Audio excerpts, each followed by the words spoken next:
A stormy night, an old Italian villa, and a whisper at the bedside. Take me to Mama. Welcome to The Girl in White, told in clear, slow English with subtitles, so you can improve your listening while solving a chilling mystery. Chapter 1. The Girl in White. I met Allegra one night in April, 12 years ago. I was 16 and she was only 5. It was raining hard that night, and we arrived late at a house. We were driving along a dark road when my mother saw a sign that said in big letters, Villa Henderson, Bed and Breakfast. It's in English, my mother said in surprise, because we were on holiday in Italy. My father turned the car onto a small old road. Soon we saw a large villa surrounded by tall, dark trees. A light was shining in one of the windows, and the words Villa Henderson were written above the door. My father knocked, and a small woman about 60 years old opened the door. She wore strange clothes. "Are you English?" my father asked. "Yes, I am," she said softly. "We're looking for rooms for the night. Can we stay here?" "Please come in." We entered a long, comfortable room. There was a big fire burning in the old fireplace, giving a warm, golden light. "The weather is very bad," the woman said. "It's cold for April. I'll make you some tea." When she went out, we looked around. There were many old English tables and chairs made of dark wood. The floor and walls were stone. 2 big armchairs stood in front of the fire, and a large black dog was sleeping in one of them. "I like this room," said my mother. "It's warm and beautiful." Then the woman came back with tea. Behind her was another woman wearing a long black dress. "My name is Margaret Henderson," said the older woman. "This is my daughter, Chiara. She has a daughter too, so I'm a grandmother. My little girl is in bed," said Chiara with a smile. She was tall, with long fair hair and blue eyes, about 35 years old. "Have you come far today?" she asked. "Yes," said my father. "We're very tired. Your rooms are ready. I'll take you up when you finish your tea." After tea, we followed Chiara upstairs. She stopped at a door and said it was my parents' room. Then she turned to me. "Your room is around the corner. Come this way, please." We turned right and walked along another corridor. My room was at the end. "Good night and sleep well," said Chiara with a smile. But I didn't sleep well. I locked the door and went to bed. The house was quiet. I could hear the rain on the window and the wind in the trees outside. I slept a little, woke up, then slept again. Suddenly I woke up. The window shutters were banging against the wall. The window was open, and the long white curtains were moving in the wind. I got up and closed them. The room was now dark. I walked carefully to find the light by the bed. As my left hand touched the table, something caught my right arm. It was a small, cold hand. The hair on my neck stood up, and my legs began to shake. "Who is it?" I cried. At the same time, I found the light and turned it on. A little girl stood by the bed. She wore a long white nightdress and looked at me with big blue eyes, as bright as the summer sky. Her blonde hair shone like sunlight around her pale face. "What a beautiful child," I thought. "Hello, my name's Allegra," she said in a soft, sweet voice. She spoke perfect English but couldn't say the letter R. "Did you come in through the window?" I asked, but she asked me instead, "What's your name?" "Adrian." "I'm 5 years and 3 months old," she said proudly. "How old are you?" 16. "How did you get in here?" "Don't be angry with me, Adrian," she said softly. "I'm not angry with you. Don't cry. Tell me your name again." "Allegra? It means happy in Italian." "What are you doing here, Allegra? What do you want?" "Will you take me to my mama?" she asked suddenly. I looked at her in surprise. But you know where your mother is, I said. Yes, but she's far away from here.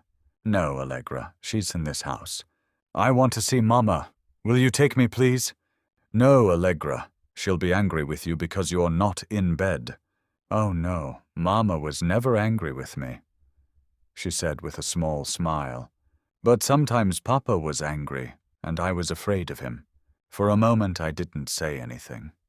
I just looked at her. Why did she say was and not is when she talked about her parents? She was a strange little girl. You must go back to bed now, Allegra, I said. I'm not going to take you to your mother. She looked at me with sad, blue eyes. Will you take me to Mama tomorrow, then? Yes, I said. Oh, thank you, she cried happily. Now, where is your room? It's next to this one. Okay, let's go. I took her small, cold hand. Just then the window opened again, and the wind and rain blew in. I ran to close it, but the curtains flew into my face and I couldn't see anything. When I turned back, Allegra was gone. I stood there, frozen. Then I unlocked my door and went down the corridor. There was a door on the left. I opened it slowly. The room was dark, but I could see a small bed near the window. Someone was sleeping there. Good, I thought. She's in bed now. And I quietly closed the door. The next morning, after breakfast, we went into the garden. The hills and woods around the house were beautiful. I walked to the back of the villa to look at the windows of my room and Allegra's. A big tree stood between them, near the wall. Maybe she climbed from her window onto the tree and then into my room, I thought. But it looked too hard and dangerous for a little girl of 5. When I went back to the front garden, Allegra's mother was talking to my parents. Did your shutters open last night? She asked. I heard a noise. No, my mother said. But we heard something too. It was the shutters in my room, I said.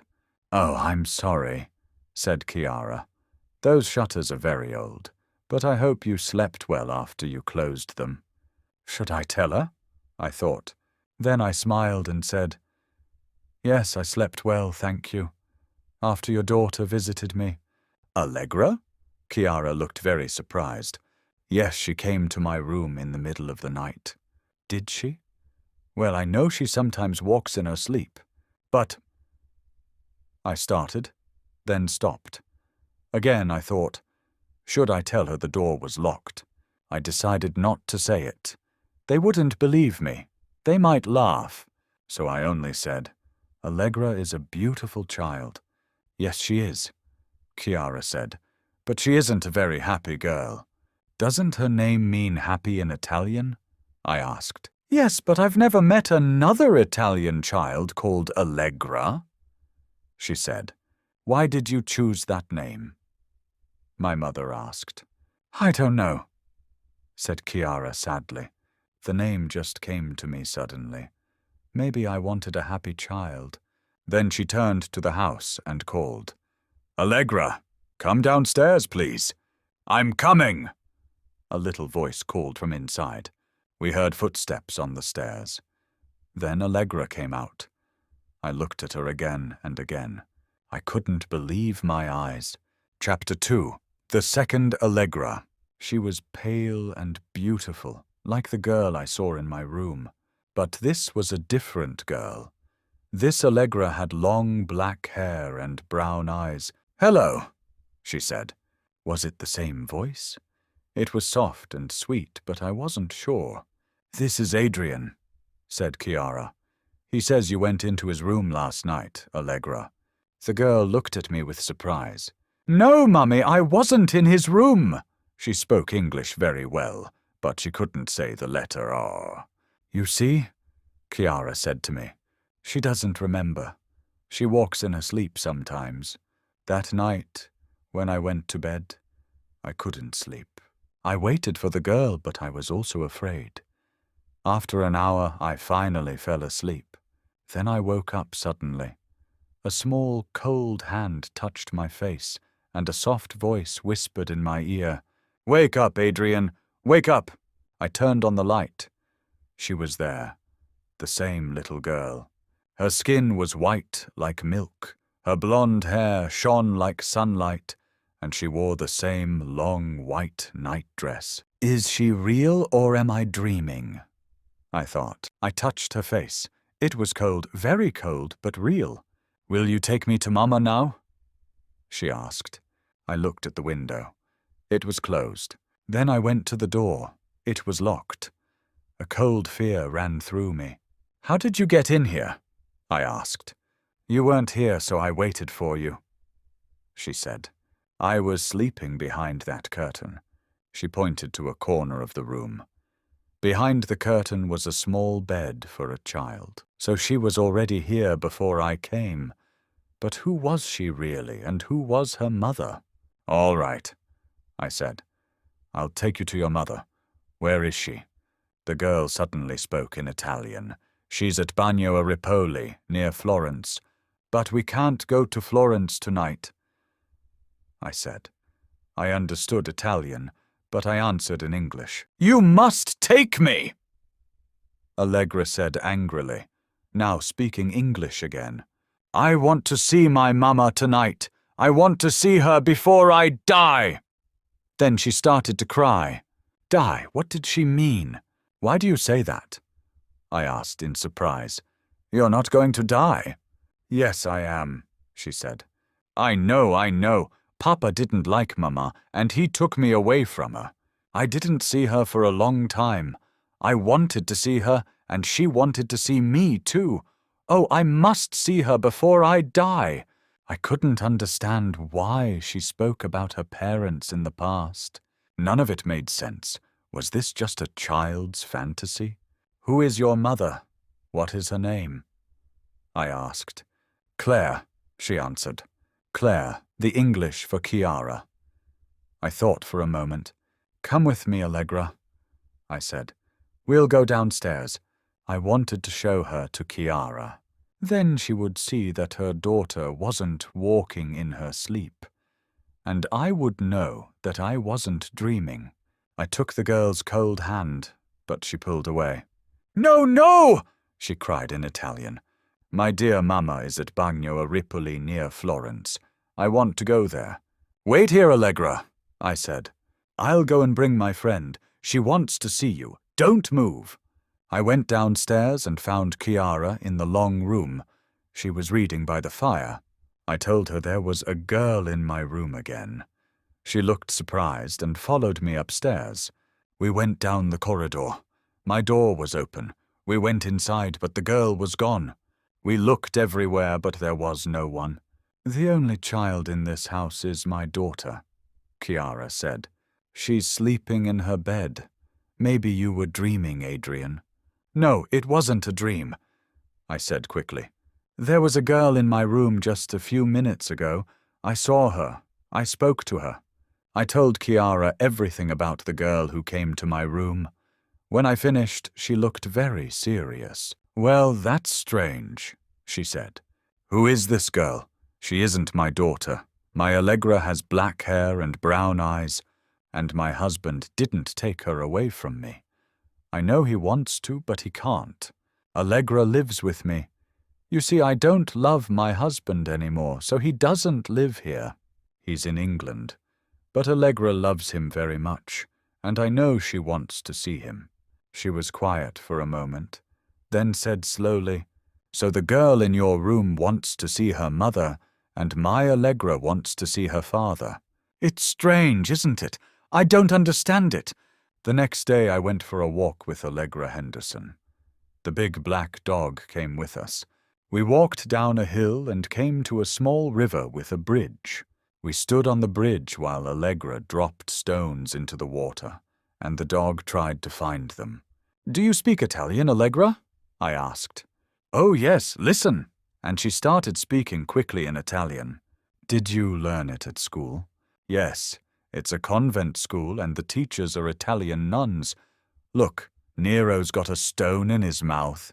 Isn't he clever? Come here, Nero. Allegra, do you know a place called Bagno a Ripoli?" I asked. No, I don't, she said, laughing. Oh, Nero, don't shake the water over us, you bad boy. Do you know anyone called Claire? I asked. Yes, of course, that's Mummy's name in English. Allegra laughed, but she stopped when I asked, Where's your daddy, Allegra? She didn't answer. You're a bad boy, Nero, she said, shouting at the dog. Give me that stone, I asked her again, and this time she said quietly, Mummy says he's in England. I couldn't tell if she was sad or angry. Do you want to see him? I asked. Yes, she said softly. She looked unhappy and didn't want to talk more about it. Why can't you see him? I asked. Because Mummy says he wants to take me away from her. Would you go with your daddy? I asked gently. She looked at me for a moment, then suddenly began to cry. I want to see my daddy, she cried, sad and angry at the same time. I want to see him before I die. Why doesn't he come? Then she turned and ran quickly up the hill, with Nero running after her. My parents liked the villa, so we stayed there for a week, but I didn't want to stay. I was afraid. Every night, the blonde Allegra came to my room in her long white nightdress and asked me to take her to her mama. When I said no, she became very angry.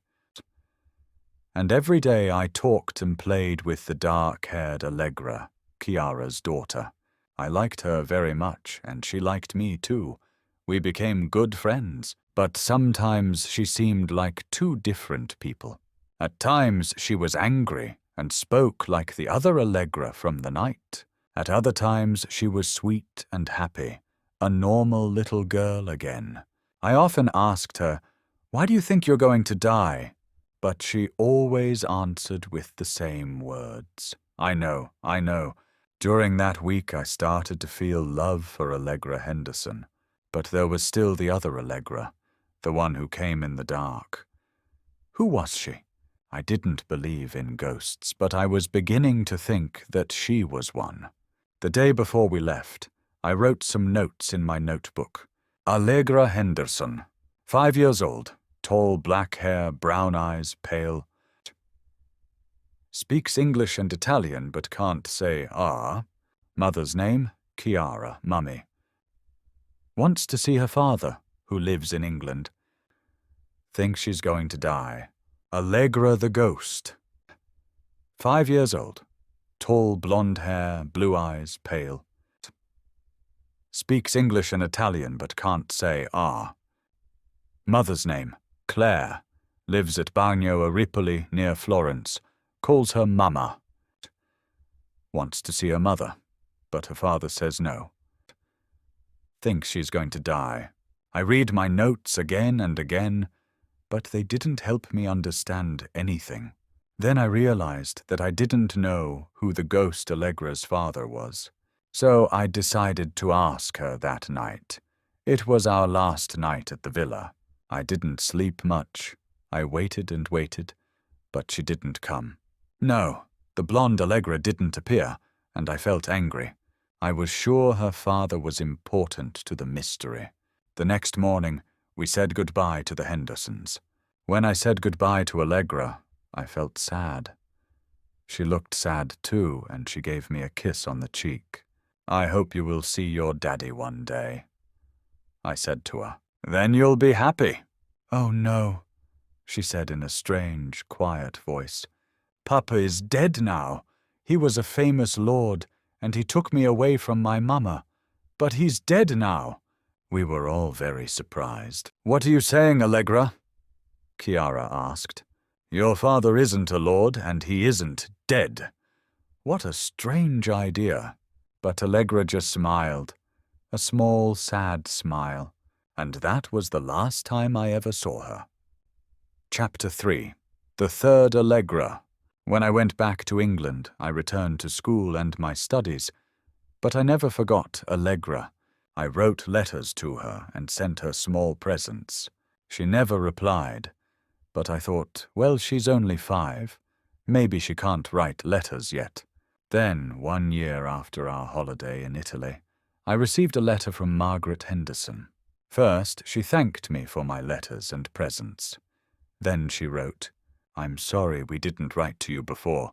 It has been a very sad year for us. Today is April 21st, and I must tell you that something terrible happened on the same day last year. Chiara and I are still very unhappy. Chiara is ill. She doesn't eat much and doesn't want to talk to anyone. I'll tell you why. A week after your visit, our little Allegra got a fever. A few days later, she became worse, and we called the doctor. He didn't know what kind of fever it was. Maybe she drank bad water or ate bad food, he said. He gave her medicine, and she got better for a short time. But the fever came back quickly. When the doctor returned, it was too late. Our dear Allegra died on April 21st, a year ago. It feels like a terrible dream. She was only 5 years and 3 months old. Our little girl is gone, and she will never come back to us. When I read the letter, I was shocked. Allegra, dead. I felt terrible and began to cry. For a long time, I couldn't believe it. I remembered her face, her voice, the things she said, and the games we played. She came back to me in my thoughts, like a ghost, and I felt empty and sad. When I was 18, I went to university to study Italian. But I often thought about Allegra and that strange week at Villa Henderson. How could I ever forget it? I kept remembering her strange words. I want to see my daddy before I die. How did she know she was going to die? And what about the other Allegra, the one who came to my room and said, "I want to see my mama before I die"? What did it all mean? I wanted to find the answer to this mystery. But how?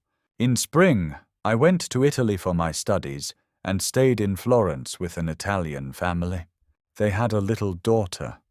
When they told me her name, I couldn't believe my ears. "We wanted a special name," said the mother. "A name you don't often hear in Italy." Allegra came to me suddenly. "It's beautiful, isn't it? We hoped she would be a happy child, but she isn't happy. She's a strange little girl." I looked at the child. She was tall and pale, with long brown hair and brown eyes. "How old is she?" I asked. "She's 5, the mother said. "5?" I said quickly. "Are you sure?" "Yes, of course," she said, looking at me strangely. "Can I ask, when is her birthday?" I asked. She looked surprised. "In January. Why do you want to know?" "Please tell me the exact day," I said. "I'd like to buy her a present next year." Now she smiled. She was born on January 21st. That night, I couldn't sleep. I was afraid. Allegra Henderson had died on April 21st when she was 5 years and 3 months old. She must have been born on January 21st, too. Could this new Allegra really have the same name, the same age, the same birthday? I sat in my room, thinking about it, and tried to read a book about English poets who lived in Italy, but I couldn't read. I was waiting. At midnight, she came. I looked at my watch, and then I saw her standing in a dark corner of the room, a beautiful blonde child, her skin white as milk, her eyes as blue as the summer sky. She wore a long white nightdress. It was her, Allegra. "Will you take me to my mamma?" she asked in her soft, perfect English. "She's at Bagno a Ripoli. It isn't far from here." I was so afraid that I shouted, "Go away, go away!" But she came closer and stood by my chair. "I want to see Mama before I die. Take me!" she said angrily. And I ran out of the room as fast as I could. The next morning, I decided to go to Bagno a Ripoli.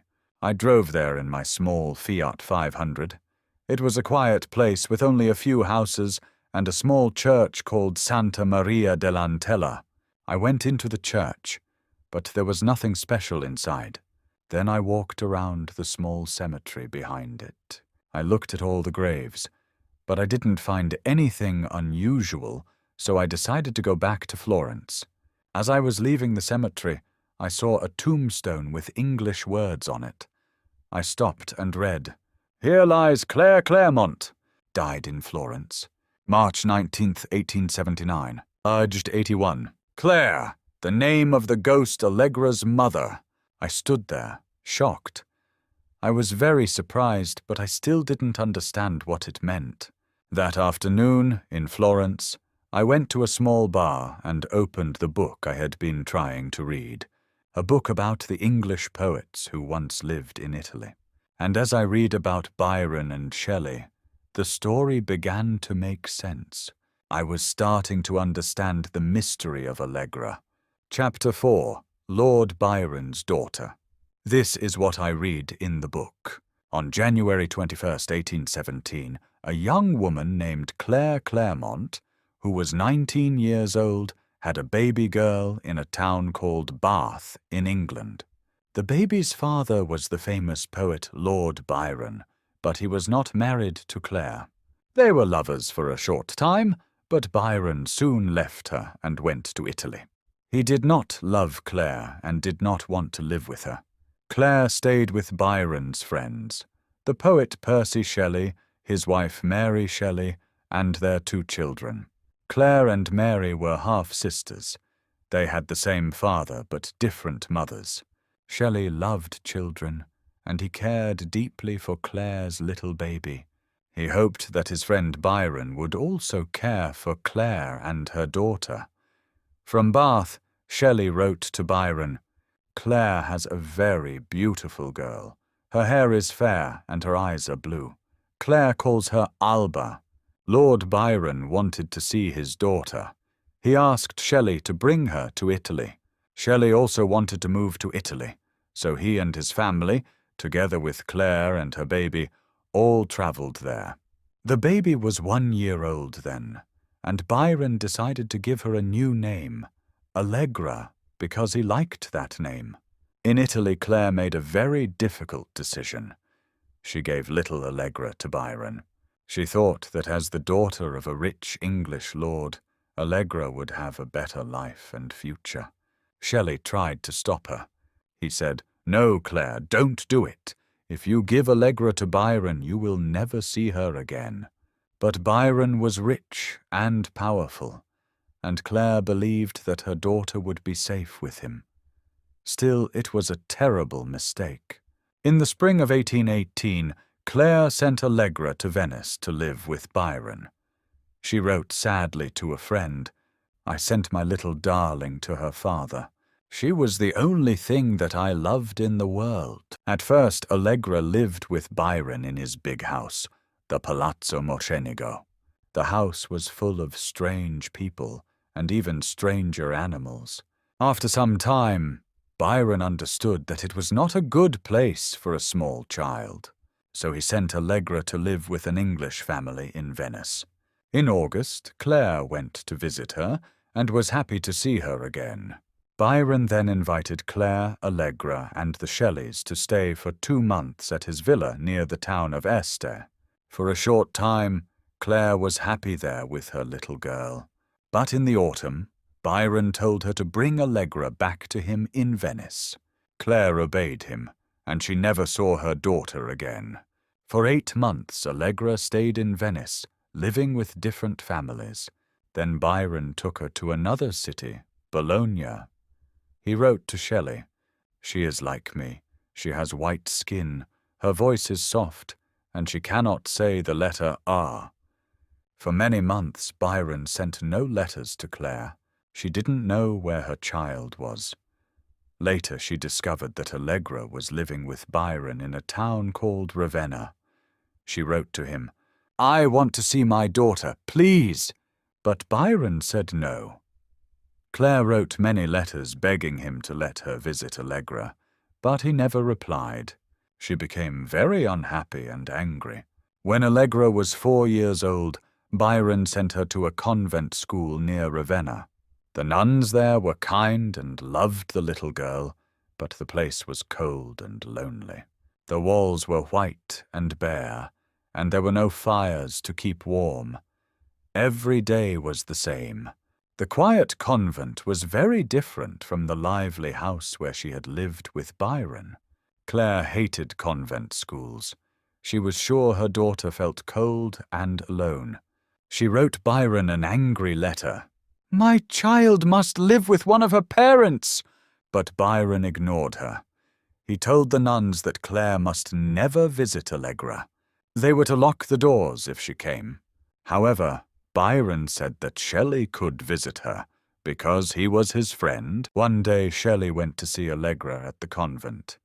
He later wrote in his diary, "She is tall and pale, but her eyes are very blue, and she has lots of fair hair. She is beautiful and different from the other children. I ran and played with her in the garden. She was so light and quick. I gave her some sweets and asked, 'What shall I say to your mamma?' She said in Italian, 'Tell her to send me a kiss and a beautiful dress.' Then I asked, 'What shall I say to your papa?' And she said, 'Tell him to visit me and bring mamma with him.' But papa did not visit her, and mamma did not come. On June 6, 1821, Claire had a terrible dream. She dreamt that Allegra was very ill and would soon die, and that she would never see her daughter again. She wrote to Byron, 'Take her away from the convent.' But he said no. Claire wanted to go and take Allegra herself, but it was impossible. Byron was rich and famous, and everyone at the convent obeyed him. The doors stayed locked. Then, soon after, Allegra became sick with a fever. The doctor came and gave her medicine.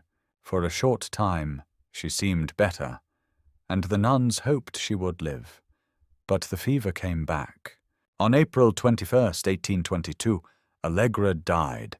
She was 5 years and 3 months old. Shelley was afraid to tell Claire that her daughter was dead. He thought she might try to kill herself. But one evening, when Shelley, Mary, and some friends were talking quietly about Allegra, Claire came into the room. Everyone stopped talking. She looked at them and said, "Allegra's dead, isn't she?" Shelley told her the sad truth. Claire cried and said she wanted to die too. Shelley was also very sad. He loved Allegra like his own child, and he couldn't forget her.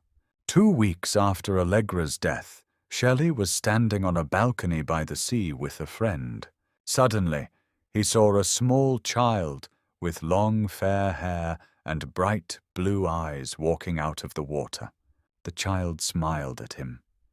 In the moonlight, she looked beautiful and peaceful. "Look! There she is!" Shelley cried to his friend.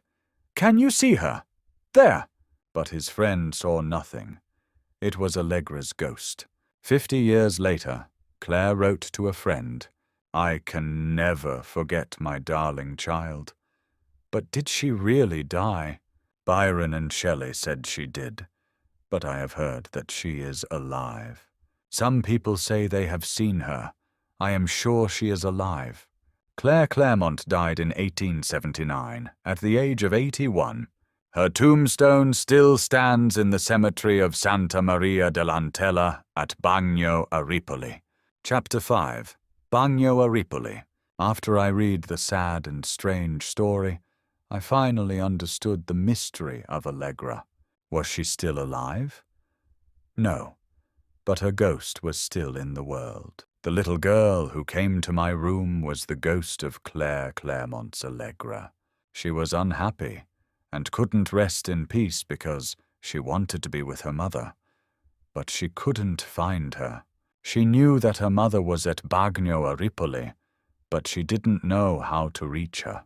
So her lonely ghost entered and lived inside the body of Allegra Henderson, Chiara's daughter. At night, her spirit left that body and came to me for help. Then poor Allegra Henderson died of fever, just like Claire's Allegra. But even after that, the ghost could not rest. It had to find another child's body. Who is the child now? I asked myself. Who is the next Allegra, Allegra 3? But I already knew. The Italian family I lived with in Florence had a little girl. Her name was Allegra, and on April 21st she would be 5 years and 3 months old, the same age as the other Allegras when they died. It was the evening of April 20th. I ran quickly back to the family's house. When I arrived, the mother was crying. "Allegra is in the hospital," she told me. "She has a bad fever, and the doctors don't know what it is. Oh, I hope it's not serious. I hope she gets better soon." "She'll be all right," I said. "She'll get better." But that night, alone in my room, I whispered to myself, "Oh, please, no, no!" I walked round and round the room, thinking of Allegra Henderson, my friend. I was afraid that this new Allegra would die the next day. But what could I do? "No," I said, "this Allegra must not die." Then suddenly I knew what I had to do. I waited. 10 o'clock, 11 o'clock, midnight. "Please come," I said softly. I looked at my watch. It was 12:15. "Will she come?" I said again and again. And then she was there, the ghost of Lord Byron's daughter, pale and beautiful, with golden hair and large blue eyes. She was smiling at me. "Are you going to take me to Mama?" she asked. "Yes, Allegra," I said. "We're going to Bagno a Ripoli, but we must hurry. Come on, let's go." She laughed happily. "Oh, thank you. You're so kind." I took her small, cold hand, and we went out of the house. We got into my car, and I drove fast through the dark night. "Oh, I'm going to see my dear Mama," Allegra said joyfully. "After all these years, I'll be with her again. We'll be so happy. I loved her, and she loved me. But Papa took me away and sent me to a convent. It was so cold and lonely there. Mama didn't come, and Papa didn't come. Why didn't they come?" Then she began to laugh softly and sang an Italian song. When we arrived at Bagno a Ripoli, she jumped out of the car and looked around. "Where is Mama?" she called. "Follow me," I said. We walked into the cemetery, and I led her to Claire Claremont's tombstone. "She's here," I said. "Your Mama is here." Allegra read the name on the stone. "Mama!" she called. "Are you here? It's me, Allegra. I'm here. Your Allegra is here." Tears of happiness ran down her face. I was happy too, but also afraid. The cemetery was dark and silent. The trees whispered in the wind, and before my eyes stood a little ghost in a white nightdress, calling for her dead mother. "Yes, I hear you, Mama," Allegra cried. "I'm coming! I'm coming!" And slowly, the ghost of Allegra began to fade away. Her voice grew softer and softer. "Wait for me, Mama. I'm coming. I'm coming." Then she was gone. At last, Allegra was with her mother again. If you liked this story, don't forget to like, share, and subscribe for more beautiful English stories. And tell us in the comments, do you believe that love can reach beyond this world? See you in the next story.